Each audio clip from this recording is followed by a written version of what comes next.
El trabajo y el Uruguay hoy, tema de cambio de ideas, de debate. Es un tema importante que nos importa a todos. Está con nosotros precisamente para hacerse escuchar el subsecretario de Trabajo, dirigente del Partido Independiente, candidato a diputado por Montevideo por la agrupación Compromiso Republicano Independiente, Daniel Pérez. Bienvenido. Muchas gracias por la invitación, es un gusto estar aquí con el senador que es ministro de Trabajo. Muy bien, está con nosotros también el senador Eduardo Brenta, por el sector vertiente artiguista del Frente Amplio, ex ministro de Trabajo y Seguridad Social, ex director de la Intendencia Municipal de Montevideo. ¿Qué tal, Eduardo? Buenas noches. Un gusto compartir con el amigo acá. Muy bien. Vamos a empezar con un tema que creo que va a abrir otras puntas. Vamos a hablar sobre lo que ustedes consideran, es decir, la perspectiva que tienen sobre la situación del trabajo en Uruguay hoy.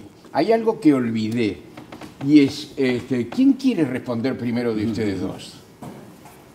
¿Sí? ¿No hay duda? ¿No hay problema? ¿Tiran moneda? ¿Tiramos monedas? Adelante, Daniel Pérez.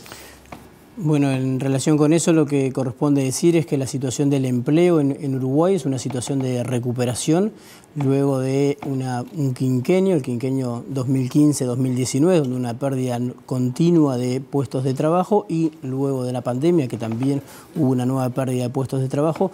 A partir de septiembre del 2021, sobre todo, empieza una recuperación muy notoria de lo que son los puestos de empleo, y en la actualidad hemos recuperado todos los puestos que se perdieron en la pandemia, los puestos que se perdieron durante el periodo pasado y aún más. De hecho, si uno compara hoy los datos, compara julio, por ejemplo, de este año, que es el último dato que sacó el INE en el día de ayer, contra julio de 2019, tenemos 120.000 puestos de empleo más que en el pasado. No obstante eso, hay algunos problemas y algunos desafíos que el país sigue presentando, particularmente uno que tiene que ver con el empleo juvenil y de modo particular en la modalidad de primera experiencia, aquellos chiquilines que no han tenido una oportunidad de empleo todavía, donde la tasa de desempleo sigue siendo, como desde la década del 90, el triple que la de la tasa de desempleo general. Entonces ahí tenemos algunos problemas, también en lo que tiene que ver con la inserción de las mujeres. Pero en términos generales, la tasa, el nivel de actividad y el empleo en nuestro país se ha recuperado y, por supuesto, queda mucho por seguir avanzando. Ahí está, alguno de los temas que usted mencionó, seguramente vamos a tratarlo dentro de algunos minutos. Eduardo Brenta. Bueno, en realidad es cierto que hubo una recuperación del empleo en este último tramo del periodo de gobierno. Se recuperaron los empleos perdidos en los últimos 3 o 4 años del periodo del gobierno de Tabaré Vázquez. Obviamente no son ni cerca los 350.000 puestos de trabajo que se generaron entre 2005 y 2017 aproximadamente, durante los 3 gobiernos del Frente Amplio. Quiere decir que hay una recuperación... En 15 años, ¿no? En 13 años, porque los 2 últimos se perdieron puestos de trabajo. Ahí está, está perfecto. En 13 años se generaron 350.000 puestos de trabajo, cuando el Uruguay venía con un 20% de desempleo en el año 2005. El tema es qué puestos de trabajo se generaron, ¿no? Que es un poco la preocupación que nosotros tenemos respecto a este periodo. Primero, el Uruguay es un país que es un país más desigual que el país que teníamos antes de los gobiernos del Frente Amplio.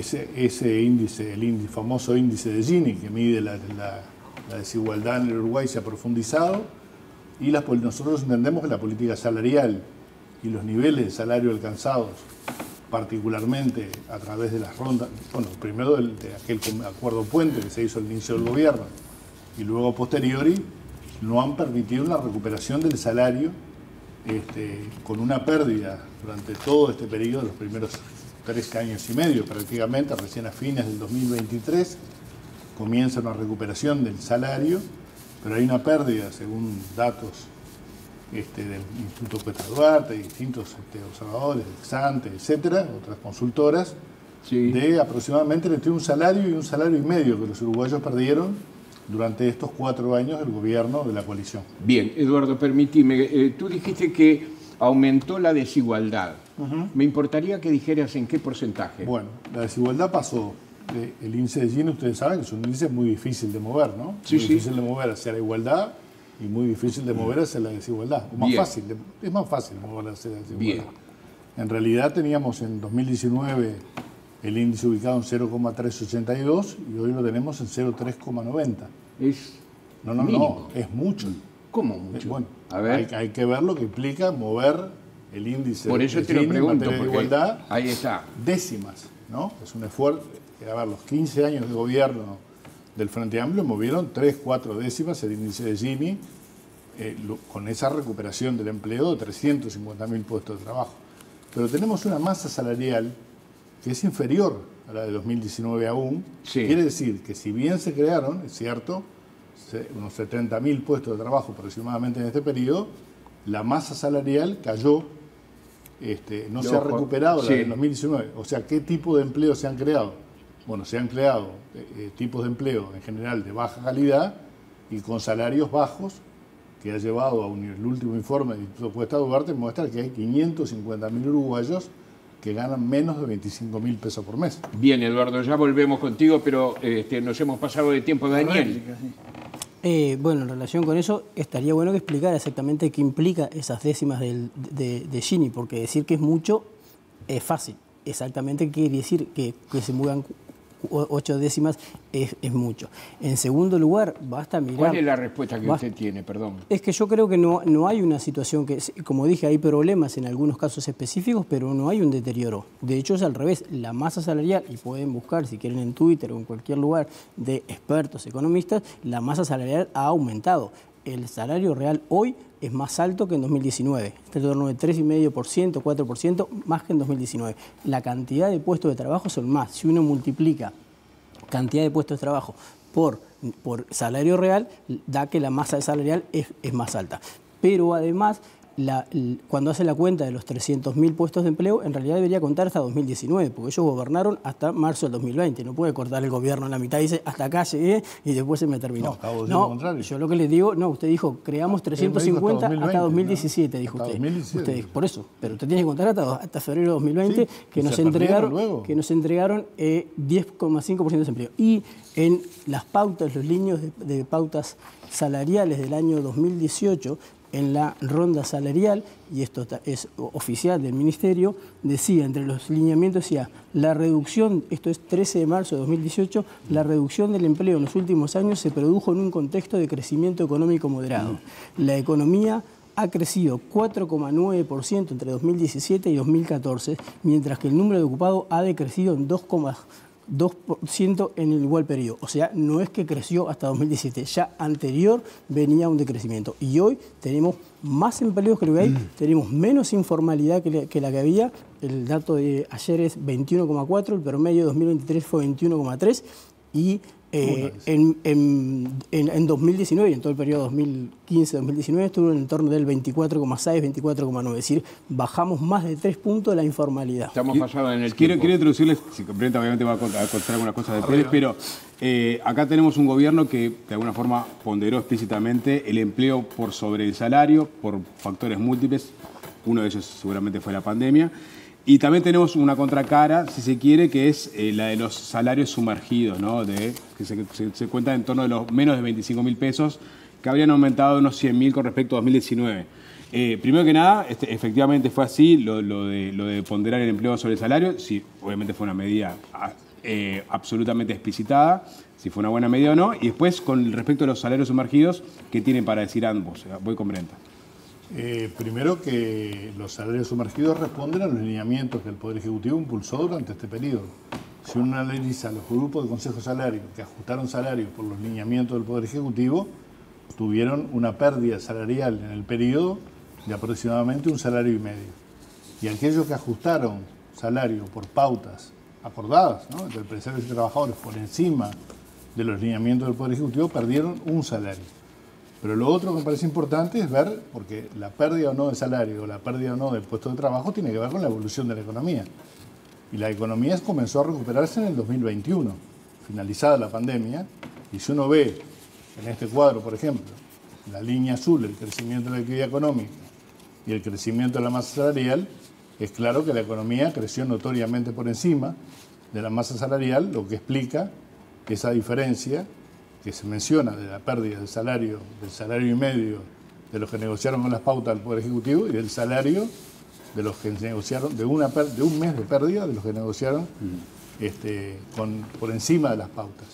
Por lo cual, en todo este periodo hay una apropiación de recursos que no van a la masa salarial, que van a otros sectores de la economía, que no redundan, y por tanto tenemos este nivel de empleo que ha crecido, pero con salarios absolutamente insuficientes porque se han ajustado a los lineamientos que el Poder Ejecutivo ha llevado adelante.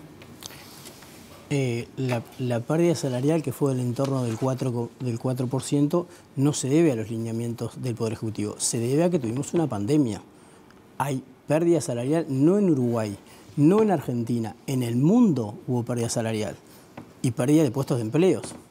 En Alemania hubo pérdida de salario del entorno del 3%. En España hubo pérdida de salario del entorno del 3% solo en 2020. Gobiernos de partidos socialistas. No estamos hablando de gobiernos conservadores. O sea, hubo una pandemia que hizo eso.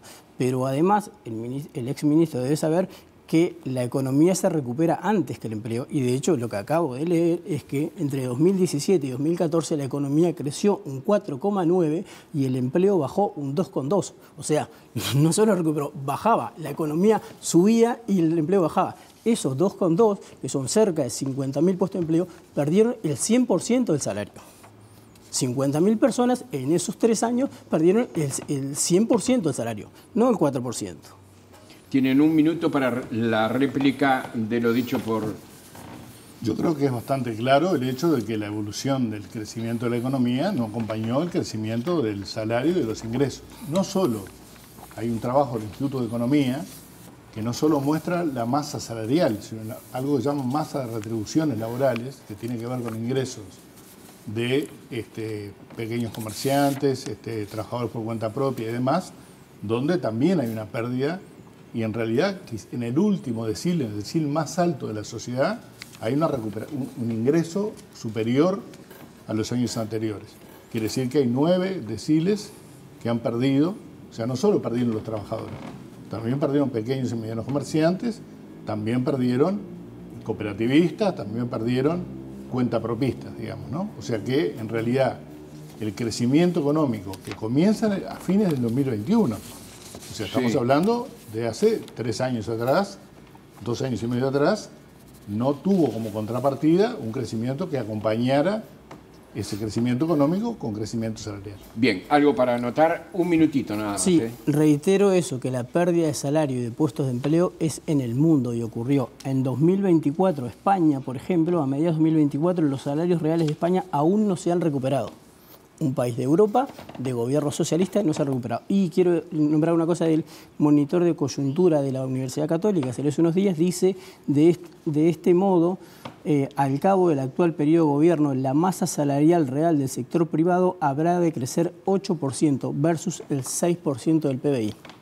O sea, lo que está diciendo es que crece más la masa salarial, que es lo que dan los trabajadores, versus el PBI. Pero sí es cierto que perdieron todos durante la pandemia, perdimos todos. No, eso es un dato. No vamos a cambiar de tema, vamos a hablar del empleo y la generación de empleo. Diversos actores de la economía local han marcado, dentro de ellos la Cámara de Industrias, han manifestado la necesidad de bajar el costo del Estado, ¿no? Es algo que se ha discutido un poco también en las elecciones internas. Lo que entienden es que a mejores resultados, más generación de empleo. ¿Entienden que es un problema para el país y tienen soluciones para el costo del Estado que se presenta? Pérez. Yo creo que el tema del costo del Estado tiene que ver en función de cómo funcione la economía. Ahí claramente hay que mejorar el funcionamiento del Estado, hay que revisar todo lo que tiene que ver con trámites burocráticos, con trabas y hacer de modos que sean más ágiles. Hay que mejorar los incentivos que hay muchos incentivos que se genera para la producción, pero a veces cuesta llegar. La burocracia hace que sea difícil o desanima a que las personas queden. Pero sobre todo hay que apostar, creo que a dos grandes áreas. Por un lado, la inserción internacional, porque eso nos va a permitir vender más, exportar más y exportar a mejores valores, y eso nos va a permitir en definitiva generar mayor empleo, y ahí el peso del Estado se reduce proporcionalmente. Y el segundo aspecto en el que me parece que hay que trabajar mucho, pero trabajar de verdad, es en lo que tiene que ver con la productividad. Aquí empresarios, trabajadores y el Estado tienen que discutir sobre productividad, pero discutir sobre productividad en serio, no en los titulares, sino sentarse a discutir. Eso va a permitir que las empresas se desarrollen más, que tengan mayor rentabilidad, pero también que eso repercuta en el salario de los trabajadores y que tengan mejores empleos y mejores salarios. Yo creo que la mejora de la gestión del Estado a través de la reducción del peso del Estado es uno de los elementos que puede coadyuvar a una mejora del mercado de trabajo y las condiciones del crecimiento económico, inclusive. El Partido Independiente tuvo una responsabilidad en ese rol, que fue el rol de la Oficina Nacional de Servicio Civil, que dirigió Conrado Ramos los primeros 4 años de gobierno, en el cual planteó un conjunto de reestructuras. Yo lo escuché de todas las rendiciones de cuentas, un conjunto de reestructuras de los distintos ministerios a los efectos de lograr construir una carrera funcional adecuada en el Estado, y lamentablemente eso naufragó, porque en realidad, si bien se aprobaron normas, nunca tuvieron financiamiento, ¿no? Esto es lo que el propio Conrado Ramos planteó en su momento en el ámbito de la Comisión de Hacienda y Presupuesto del Senado.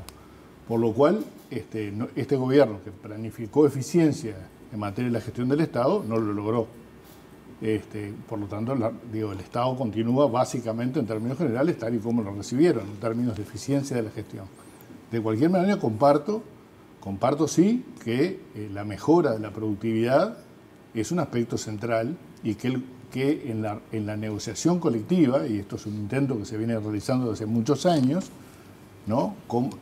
Se ha intentado plasmar, y en los lineamientos fundamentalmente del Poder Ejecutivo, la incorporación de los criterios de productividad, que es una complejidad extremadamente grande, tú lo sabrás eso, ¿no? A la hora de incorporar criterios, son criterios de carácter general, hay un tema de reserva de las empresas, ¿no? Acá todos quieren productividad, pero nadie muestra los números, ¿no? Claro.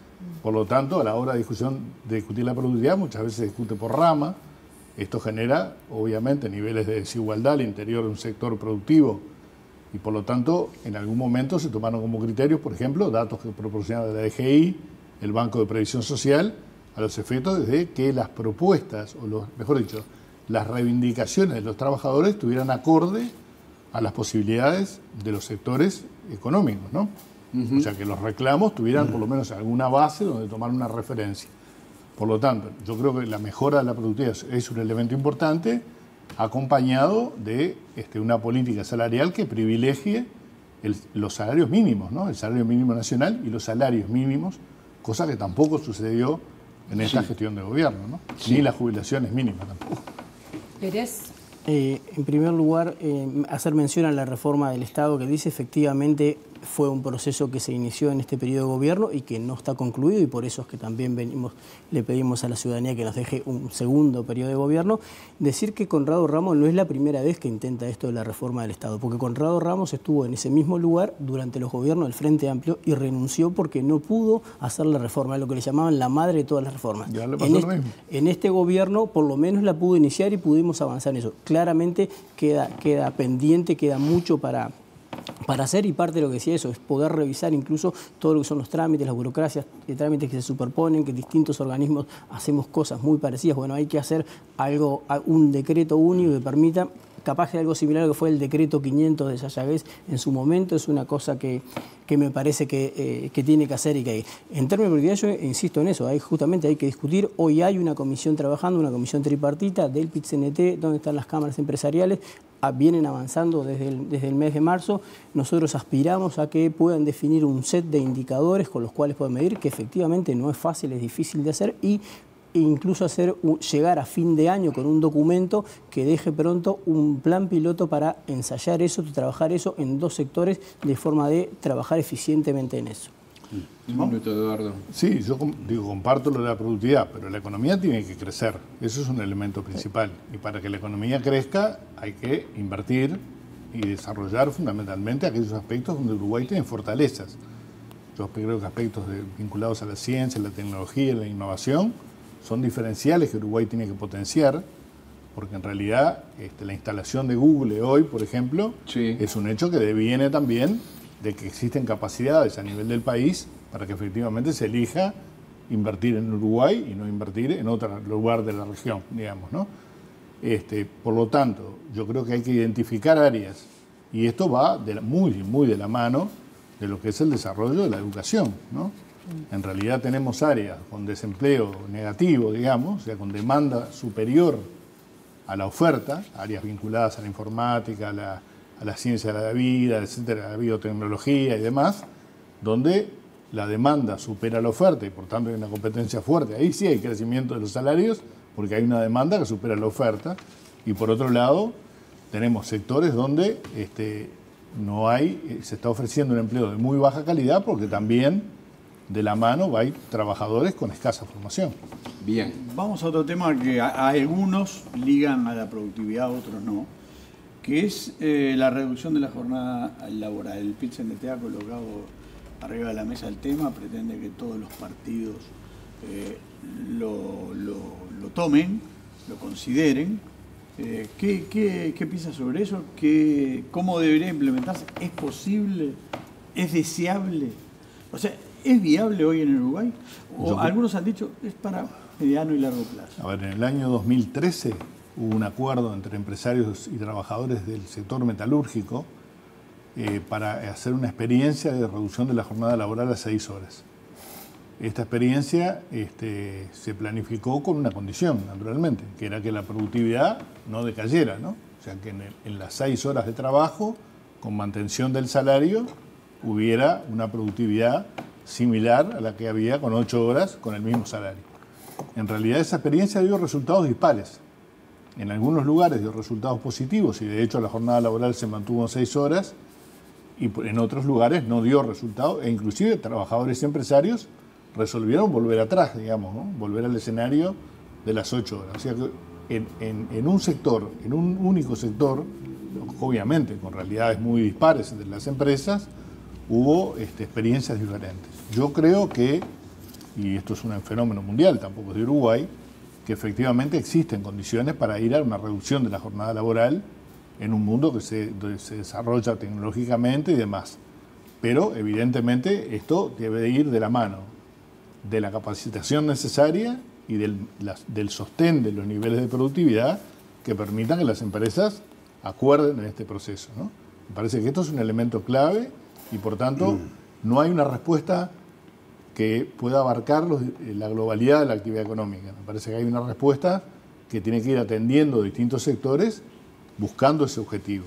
Que ese objetivo no se transforme tampoco luego, como ha sucedido en algunas áreas, en que en realidad el trabajador pasa a tener 2 trabajos de 6 horas, ¿no? Porque en realidad eso es peor, digamos. Lo que hay que lograr es que con los niveles salariales existentes y una mantención de la productividad pueda generarse una reducción de la jornada laboral. ¿Ahí está el sector de la bebida como experiencia por de 6 ejemplo, horas? ¿sí? ¿Se puede mirar ese sector para Sí, tomar en cuenta? yo quiero hacer una mención primero al final, en realidad porque estoy de acuerdo en que hay que seguir trabajando, también hay que hacer crecer la economía y ahí fomentar la inversión privada creo que es una cosa importante y la inversión extranjera, por eso también esto de abrirse al mundo y claramente apostar a estas nuevas tecnologías y todo lo que tiene que ver con la inteligencia artificial, especialmente inteligencia artificial generativa, que hay que poder aprovechar eso, pero trabajar mucho también en que no se generen desequilibrios, ¿no? Porque ahí hay un grupo de gente que está muy conectado y muy vinculado al mundo que se viene, pero nos puede pasar que mucha gente nos quede rezagada. Entonces también hay que ver de generar habilidades digitales y buen uso de esa inteligencia artificial generativa en toda la población, de forma de que no se generen de vuelta personas que queden rezagados.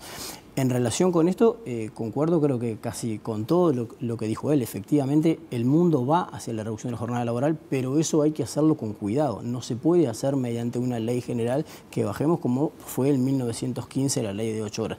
Hay que mirar sector por sector, tamaño de empresa, porque acá los sectores son muy distintos y los tamaños de empresas son muy distintos. Ustedes imaginen una empresa cualquiera, un comercio cualquiera que trabaja hoy, que tiene 48 horas y vende X cantidad, ¿no? Vendo 100. Ahí dice, bueno, ahora tiene que hacerlo en vez de en 48 horas, en 40. ¿Y qué pasa si no lo puedo vender? Lo que termina pasando es que termine perdiendo puestos de empleo o termina cerrando directamente. Entonces hay que mirarlo en cada caso y tiene que estar claramente atado con la productividad. Y esto sí que creo que es una cosa de bien de negociación colectiva, a nivel de rama, pero también de tamaño de empresa y también de territorios. No es la misma productividad en Artigas que en Montevideo, que en Salto, entonces creo que hay. En relación con la bebida, hay que mirarlo para aprender, no necesariamente para imitarlo, porque si bien es verdad que eso fue para un sector muy específico, y no olvidemos que Fábrica Nacional de Cerveza, uno de los problemas por lo que hubo que reintervenir ahora y resolverlo, es porque tenía problemas de competitividad y de productividad. Bien. ¿Un minuto, No, Eduardo? sí, ¿Para esto? yo comparto esto. Me parece que la jerarquización de la negociación colectiva es la herramienta para la búsqueda de ese camino.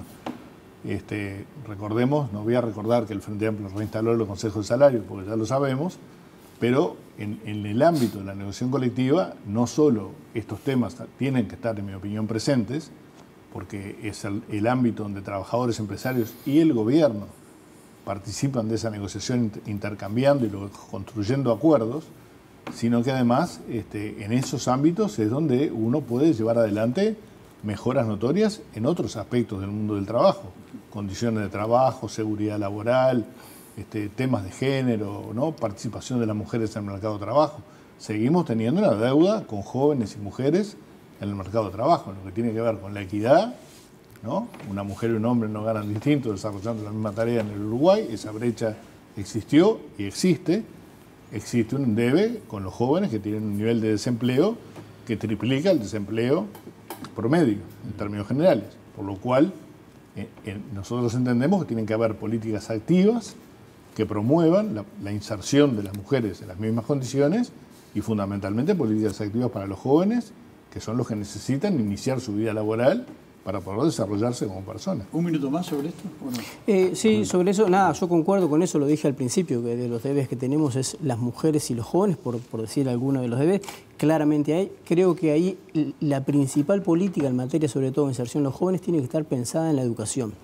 Nosotros tenemos que lograr que la educación empiece a mirar el mercado de empleo y forme a los jóvenes para el mercado de empleo. Y tenemos que lograr eliminar la deserción en secundaria. Tenemos que lograr que el 100% de los jóvenes terminen el bachillerato. Eso es clave en términos de que pueden conseguir empleo de ellos, pero también en términos de esto que hablamos de poder tener productividad, de poder tener acceso a tecnologías distintas, pero bien utilizadas y que permiten. Y ahí tiene que ver con los contenidos de la formación y por tanto hay que seguir avanzando en la transformación educativa, pero también tiene que ver incluso con que los ayuden a pensar, a formarse, es decir, uno no decide de un día para el otro qué va a hacer. Entonces hay que hacer orientación laboral, hay que acompañar los procesos.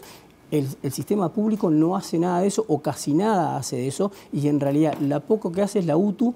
A veces lo que hace es alguna visita, por ejemplo, a una empresa, pero después no trabaja en eso como un recurso para que el joven empiece a pensarse incluso a sí mismo dónde se va a insertar. Secundaria directamente no hace eso. Paradójicamente, el sector privado, que son en todo caso los que tienen mayores posibilidades, quienes están en los colegios privados, sí hacen muchas acciones pensadas en el mercado de empleo. Entonces, si queremos darle oportunidades a los jóvenes, realmente tenemos que apostar muy fuertemente a que la educación sea en valores claramente, en formar ciudadanos críticos, pero también en formar a las personas para el mercado de empleo. Bien, vamos a la siguiente pregunta. Descuelgues, desindexación, fueron temas que a partir de declaraciones efectuadas aquí, fundamentalmente por el economista Gabriel Odone, provocó una serie de cruces de opiniones. ¿Qué nos dicen ustedes a propósito de esto? Vamos a empezar con Daniel Pérez ahora. Yo lo primero que digo es que lo que habría que la duda que me queda es si el candidato del Frente Amplio está de acuerdo con lo que dice Odone, porque Odone aparentemente va a ser el ministro de Economía y en realidad el presidente del Frente Amplio dijo lo que dice Odone no es lo que piensa el Frente Amplio. Entonces a esta altura quiero saber qué está pensando el candidato a presidente y a la vicepresidencia por el Frente Amplio.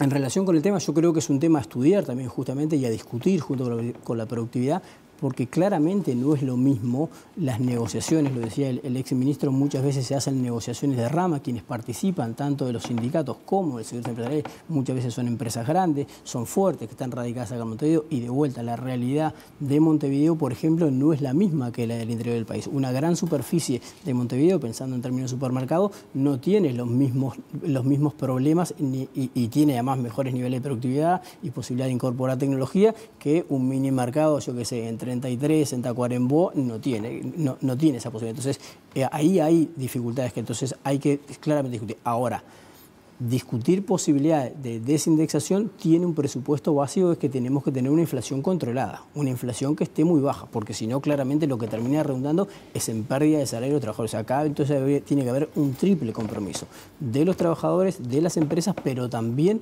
del Estado, en decir, nosotros garantizamos que la inflación va a estar controlada, porque con una inflación alta lo único que hace es pérdida de salario de parte de los trabajadores. Y también hay que mirar el tema de los descuelgues, yo creo que hay que mirarlo también, pero tiene que estar definido de modo tripartito en la negociación colectiva y de modo objetivo frente a qué situaciones se van a ocurrir. Por ejemplo, uno se pregunta si frente a la situación que vivió el litoral con relación con la Argentina, no ameritaba que, por ejemplo, el sector comercio en esa zona pudiera tener algún tipo de descuelgue.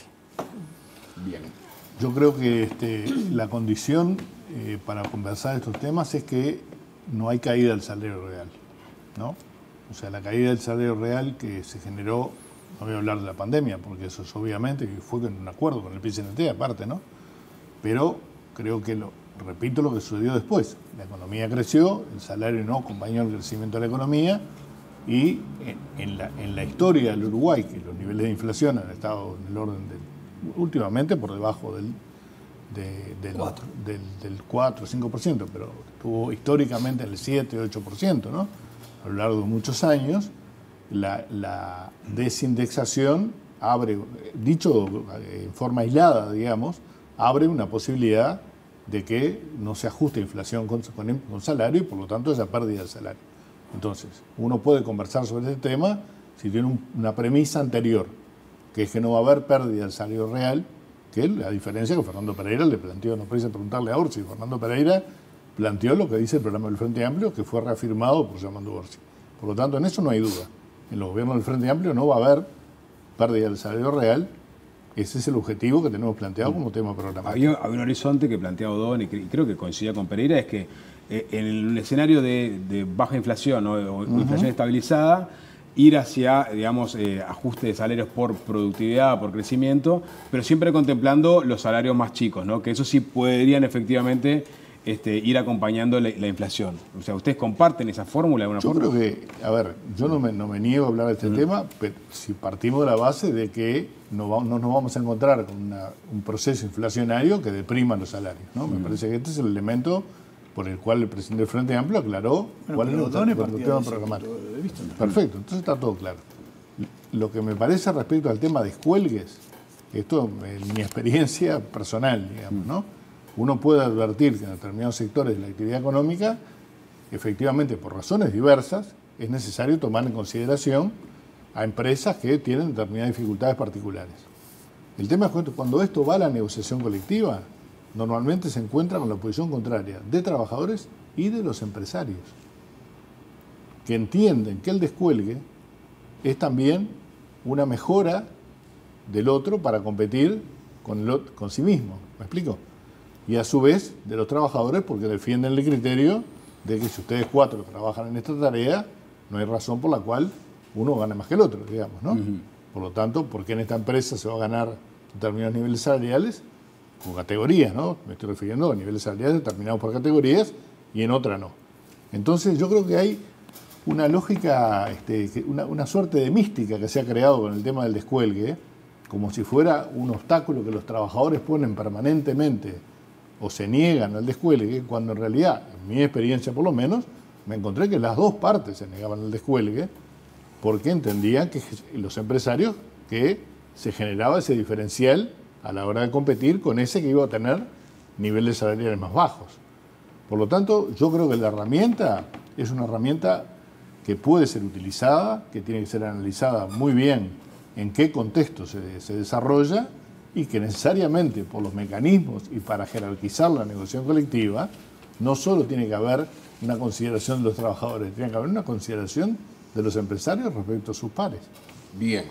Sí, a ver, claramente, yo creo que, por eso lo decía, hay que definir objetivamente y previamente cuáles son los supuestos que tiene que cumplirse, cuál es porque no puede permitirse que alguien lo use tampoco como competencia desleal, claramente, o buscando sacar ventaja. Por eso es una cosa que tiene que estar definido de un modo objetivo, y yo diría de un modo objetivo previo a que yo solicite el descuelgue. No es que yo solicito el descuelgue porque ahora me pasa esto, sino ya cuando se da la negociación tiene que haber una cláusula en qué casos se admite o podría permitirse la solicitud del descuelgue. Lo que ocurre en la práctica hoy, que cuando hay situaciones de pedido de descuelgue, en general, salvo que sea de común acuerdo, no operan. Esa es la realidad. Pero tiene que, o sea, el descuelgue tiene que ser una herramienta en términos de decir, bueno, en términos sobre todo de preservar el empleo. Si realmente hay una empresa o un sector específico que tiene dificultades reales, subjetivas, a las que cualquiera que lo puede mirar, es decir, está ocurriendo esto, entonces esto es una herramienta que permite sobrevivir.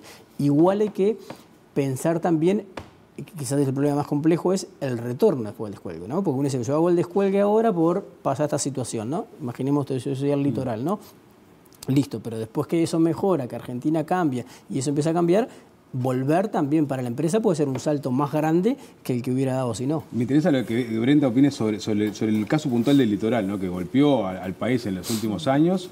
Y ahí tenés un caso bien pragmático para la gente. O sea, habría que habilitar descuelgues de forma más acelerada, con la posibilidad de reenganche posterior también acelerada, o es complejo. Sí. Bueno, yo creo que había que haber trabajado en esa línea, ¿no? En la búsqueda de construir acuerdos en ese sentido.